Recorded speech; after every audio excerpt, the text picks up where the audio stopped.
Sa jučerašnjim danom imamo još 2 sumnje za koje čekamo rezultat, ali je izvesno da su pozitivne. Upravo svi ljudi koji su bili u kontaktu od početka ove pandemije, epidemije COVID virusa, mi imamo podatke o kontaktima koji su bili u bliskom kontaktu sa COVID-19 i sprovodimo epidemiološki nadzor i te ljude stavljamo u kućnu izolaciju. Od početka smo imali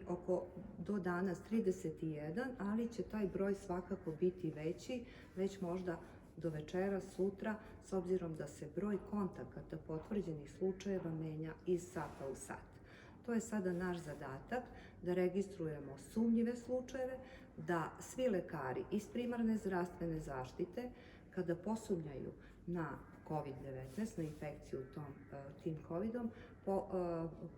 uzmu podatke, dostave sve kontakte i mi pratimo te pacijente, odnosno njihova stanja, kao i lekari iz primarne zdravstvene zaštite. Imamo tesnu saradnju i ujedno i sa domom zdravlja i sa opštom bolnicom razradili smo procedure postupanja u slučaju težih slučajeva i sprovođenja na